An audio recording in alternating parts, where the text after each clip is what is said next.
السلام عليكم ورحمة الله. ازيكم عاملين ايه؟ ويا رب دايما تكونوا بخير وصحة وسعادة. زي ما قلت في العنوان، مطلوب جميع المهن في ألمانيا، زي نجارين وسواقين ونقاشين وسباكين. كل المهن دي مطلوبة بشكل سريع جدا في دولة ألمانيا. الدنيا بتتغير من حوالينا، وفكرة الهجرة لأصحاب المؤهلات العالية بقت قديمة.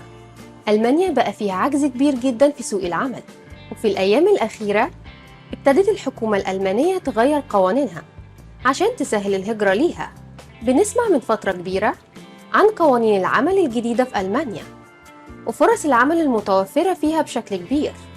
في سنة 2023 ألمانيا كانت فيها أكثر من 570 ألف وظيفة شاغرة في مجالات مختلفة بحسب المعهد الاقتصادي الألماني، وخاصة الحرفيين وأصحاب المهن في البناء والكهرباء وصيانة المكيفات وغيرها من المهن.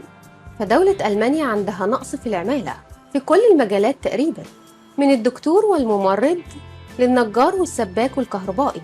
والسبب الرئيسي في الموضوع ده هو التركيز على التعليم الأكاديمي في الفترة الماضية، وده خلى عدد قليل جدا من الشباب يدرسوا مهن حرفية.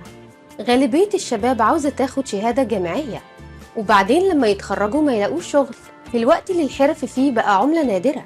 وده بالمناسبة مش في ألمانيا بس، بقى في أغلب الدول الأوروبية. ده غير إن في وظائف في ألمانيا متعبة جدا وأجرها ضعيف، فمحدش من الألمان عاوز يشتغل فيها، زي المربيين في الحضانات ورعاية كبار السن. عشان كده اتجهت ألمانيا لتغير القوانين بهدف جذب عدد أكبر ممكن من العمال الأجانب المهرة.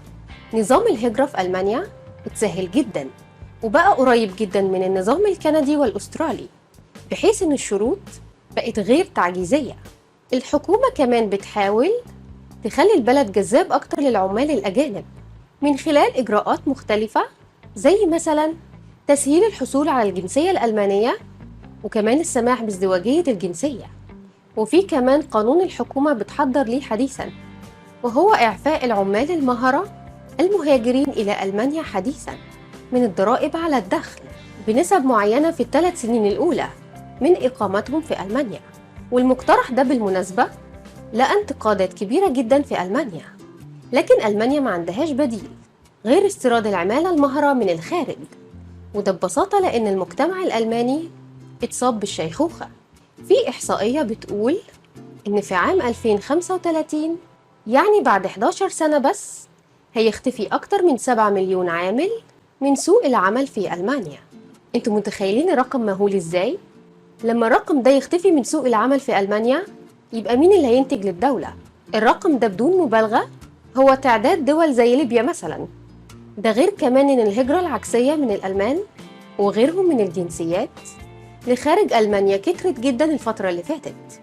وطبعا بشكل منطقي الهجرة دي بتزيد من العجز في الأيدي العاملة في ألمانيا بشكل كبير.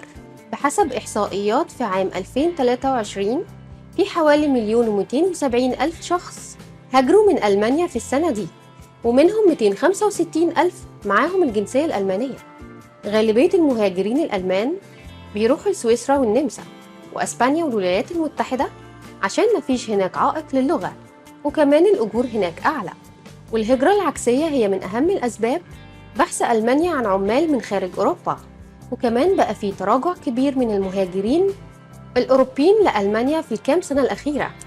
معظم الهجرة الأوروبية لألمانيا كانت بتيجي من بولندا وبلغاريا، ومعظم دول أوروبا الشرقية والغربية بقى عندها نفس مشكلة ألمانيا، وهي زيادة الشيخوخة وقلة المواليد.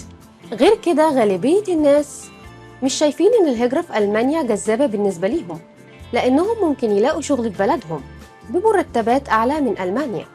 ده غير إن السكن في ألمانيا غالي جدا والضرائب عالية. عشان كده غالبية العمالة الأوروبية في ألمانيا هي عمالة مؤقتة، بمعنى إنهم بيروحوا يعملوا شوية فلوس ويروحوا بلدهم تاني. عشان كده ألمانيا مضطرة إنها تستورد عمالة من خارج الاتحاد الأوروبي.